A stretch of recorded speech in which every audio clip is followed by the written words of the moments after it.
Hello everyone. आज हम बात करेंगे एग्रीकल्चर सेक्टर पे। बहुत इंपॉर्टेंट टॉपिक है।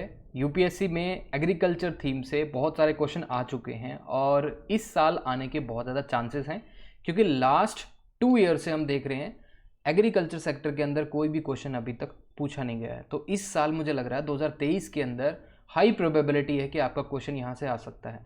तो एग्रीकल्चर सेक्टर से किस तरह के क्वेश्चन पहले आए हैं, जैसे impact of climate change on agriculture, impact of three forms laws on farmers, the three forms law or the farmers protest are politically motivated। उसके साथ ही आप देखोगे इंटरलिंकिंग ऑफ रिवर्स, उसके साथ ही एग्रीकल्चर से काफ़ी क्वेश्चंस आपके आ चुके हैं।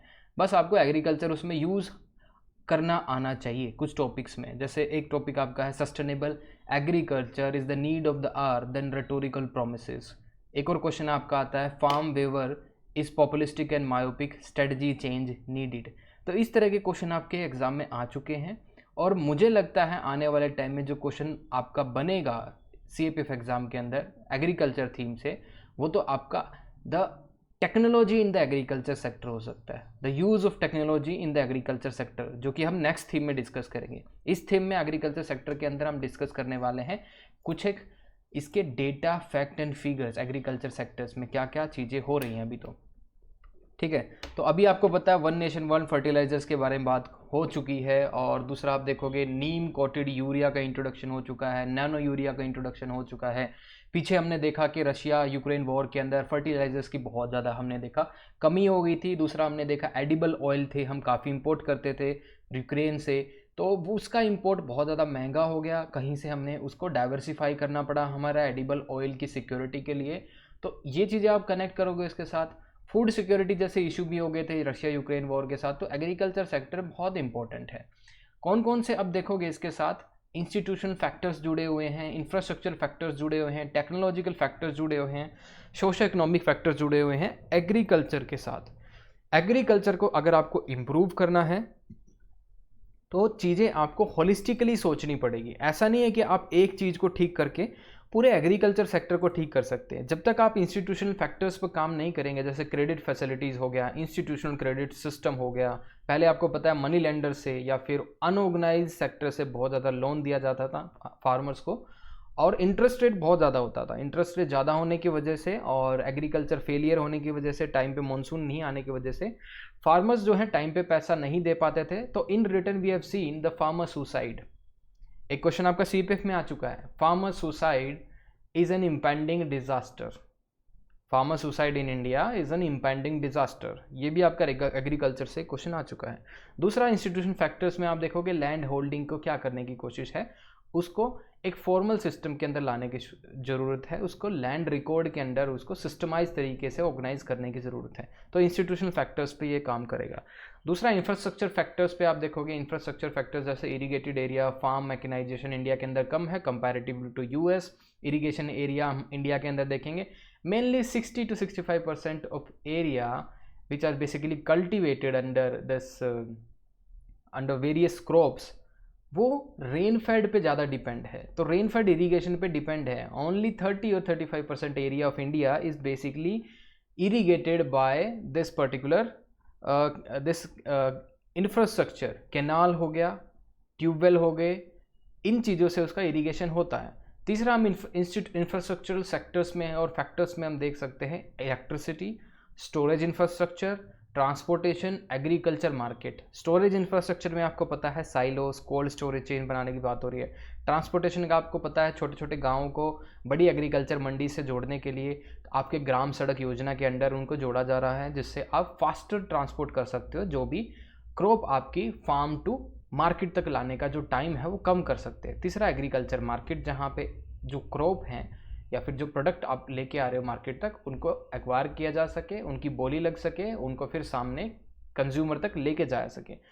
उसके बाद हम देखते हैं technological factors. HYV seed production के लिए अच्छा है, फर्टिलाइजर्स भी आपको पता होगा प्रोडक्शन के लिए अच्छा है, पेस्टिसाइड जो है उसके अंदर जो अननेसेसरी चीज़ है क्रॉप के अंदर उसको कम करने के लिए। सोशो इकोनॉमिक फैक्टर जो है पॉपुलेशन, इंडिया अब देखोगे 150 करोड़ की पॉपुलेशन को पार कर चुका है। एक नई रिपोर्ट थी अभी, उसके अंदर हमने देखा कि India is the largest country in terms of population.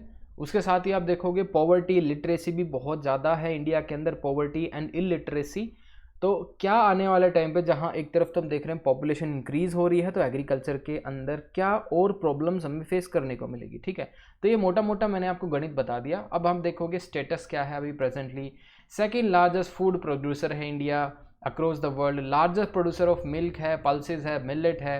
Despite that pulses हम बहुत ज़्यादा इंपोर्ट करते हैं अफ्रीकन कंट्रीज से। मिलेट आप देखोगे 2023 मिलेट ईयर सेलिब्रेट किया जा रहा है। सेकेंड लार्जेस्ट प्रोड्यूसर है हम वीट के और राइस के एंड F&B। उसके साथ आप देखोगे लार्जेस्ट प्रोड्यूसर हम किसके हैं, बफेलो मीट के। डेटा आप ये देखोगे इकोनॉमिक सर्वे 2021-22 का, उसमें लिखा हुआ है कि एग्रीकल्चर का अगर आप ग्रोथ रेट देखोगे 3.9 है 2021-22 के अंदर। कोविड के बाद से भी हमने देखा है एग्रीकल्चर सेक्टर जो है पॉजिटिव में रहा। बाकी सारे सेक्टर आप देख लीजिए, सर्विस सेक्टर, मैन्युफैक्चरिंग सेक्टर या फिर सेकेंडरी सेक्टर, सब क्या थे, नेगेटिव ग्रोथ रेट थी उसके अंदर, ठीक है। लेकिन सिर्फ इकलौता एग्रीकल्चर सेक्टर ऐसा था जो कि पॉजिटिव ग्रोथ रेट से बढ़ रहा था बिफोर द कोविड-19 दिस स्ट्रक इंडिया। उसके साथ आप देखोगे एग्रीकल्चर सेक्टर कितना कंट्रीब्यूट करता है जीडीपी में, 18%। एग्रीकल्चर सेंसस 2015-16 में हम देखेंगे decline in total operated area. Agriculture में आप देखोगे टोटल ऑपरेटेड एरिया कम होता जा रहा है, लोग किसानी छोड़ रहे हैं। Rise in operation holdings, rise in female participation, feminisation of agriculture, ये नया ट्रेंड है। क्या एग्रीकल्चर के अंदर वीमेन का आना क्या अच्छी बात है बुरी बात है, ये भी हम डिस्कस कर चुके हैं हम अपने क्लासरूम प्रोग्राम में जो डिस्कस करते हैं। बट फिर भी हम यहाँ पे बता देते हैं एग्रीकल्चर के अंदर जो लोग काम करते हैं बहुत ग्रेट जॉब नहीं है, क्योंकि यहाँ पे एश्योर्ड इनकम नहीं है, प्लस मंथली इनकम आपकी कुछ फिक्स्ड नहीं है। आपको 3-3, 6-6 महीने के अंदर एक क्रॉप आपकी जो बिकती है उससे आपका पैसा आता है, ठीक है। तो मंथली सैलरी नहीं है, बहुत सारी चीज़ें अनप्रिडिक्टेबल हैं फार्मिंग के अंदर, तो एक रेम्यूनरेटिव नहीं है। जैसे सिविल सर्विस के अंदर एक क्वेश्चन पूछा था ऐसे आपके ऐसे पेपर के अंदर, farming in India has become unremunerative for most of the farmers in India. ये क्वेश्चन आपका सिविल सर्विस एग्जाम में पूछा जा चुका है। उसके बाद आप देखोगे कौन कौन से ऐसे चैलेंजेस हैं, ठीक है, कंसर्न्स हैं with respect to agriculture. Farmers के कंसर्न्स होंगे, इकोनॉमी के कंसर्न्स हो गए, ठीक है, एनवायरनमेंट के कंसर्न्स हो गए। ये सारे कंसर्न्स आपके एग्रीकल्चर को क्या करते हैं, डिफाइन करते हैं। Environment, economy, farmers. तो फार्मर्स के रिस्पेक्ट से अगर आप देखोगे इनपुट कॉस्ट बढ़ रही है, मानसून पे डिपेंडेंसी बढ़ रही है, लो लेवल ऑफ मैकेनाइजेशन है, फॉर्मल क्रेडिट सिस्टम की कमी है कुछ हद तक। रीजनल रूरल बैंक तो हम खोल रहे हैं लेकिन फिर भी, और दूसरा फॉर्मल क्रेडिट सिस्टम में हमने देखा है कि प्रायोरिटी सेक्टर लैंडिंग के अंदर एग्रीकल्चर के लोग, एग्रीकल्चर में जो लोग इन्वॉल्व हैं उनको प्रायोरिटी पे रखा जाता है in terms of credit disbursal में। Now crop insurance, marketing issues हैं और feminisation of agriculture, low income. Again economy हम देखेंगे, study decline of agriculture sector, हाँ नो डाउट। हमने देखा है पहले एग्रीकल्चर सेक्टर कंट्रीब्यूट करता था majority of the part in the GDP growth, अभी वो 18% पे आ चुका है, आने वाले टाइम में और कम होने वाला है। Now small and marginal farmers के लिए अलग प्रॉब्लम है, डिस्गाइज अनएम्प्लॉयमेंट है, पॉलिसीज इशू है, MSP, low research and development है, extension service supply chain, loan waiver जैसी problems, food security, food processing, food inflation, soil health, water crisis, air pollution, ये सारी चीज़ें किससे जुड़ी हैं, आपकी एग्रीकल्चर सेक्टर के मेजर कॉन्सर्न्स हैं। कौन कौन सी स्कीम्स हैं, पीएम किसान। मुझे कई बार प्रॉब्लम ये होती है, आप प्रॉब्लम एग्रीकल्चर में जैसे क्वेश्चन कुछ भी पूछा जाता है तो उस प्रॉब्लम को आइडेंटिफाई करके आपको सॉल्यूशन देना पड़ता है। लेकिन मैंने बहुत बार जितनी कॉपी मैंने चेक किया तो मैं उसमें ये देखता हूँ प्रॉब्लम कुछ हो रहा है, लेकिन आप ये चीज़ें सिर्फ यहाँ पे लिख देते हैं कंक्लूजन के अंदर, पीएम किसान, किसाई सिंचाई योजना, फसल बीमा योजना, अगेन किसाई सिंचाई योजना, ठीक है, प्रणाम, पीएम प्रणाम, किसान ड्रोन्स, ये सारी चीज़ें जो हैं आपकी, ये नी जर्क रिएक्शन को मतलब की तरह मुझे देखा जाता है। मुझे ऐसा लगता है कि ये एक आपको एक प्लास्टर जैसी एक सिचुएशन है कि कहीं से पानी लीकेज हो रहा है तो उस पर प्लास्टर लगा दो, लेकिन एग्रीकल्चर के अंदर जो सच में प्रॉब्लम्स हैं उनको डील करना I think should be the priority of the government. Last में हम कंक्लूजन में कमेटी की रिकमेंडेशन लिख सकते हैं। एम एस स्वामीनाथन कमेटी ने क्या रिकमेंडेशन किए थे लैंड रिफॉर्म्स पे। लैंड रिफॉर्म्स कितनी स्टेट्स के अंदर इंडिया में बहुत अच्छे से इंप्लीमेंट हुए, सिर्फ आपके वेस्ट बंगाल, केरला और एक और स्टेट है मुझे अभी याद नहीं आ रही, तो उनके अंदर ही लैंड रिफॉर्म बहुत अच्छी तरह से इंप्लीमेंट हुए, बाकी स्टेट्स के अंदर नहीं हो पाए। इरिगेशन रिफॉर्म्स करने की बात की है, पब्लिक इन्वेस्टमेंट, क्योंकि पब्लिक प्राइवेट पार्टनरशिप जब तक नहीं होगी एग्रीकल्चर बहुत अच्छा नहीं कर सकता। Formal credit and insurance system, quality sheets होने चाहिए, एमएसपी कैलकुलेशन का नया फॉर्मूला होना चाहिए, अभी C2 है मेरे ख्याल से।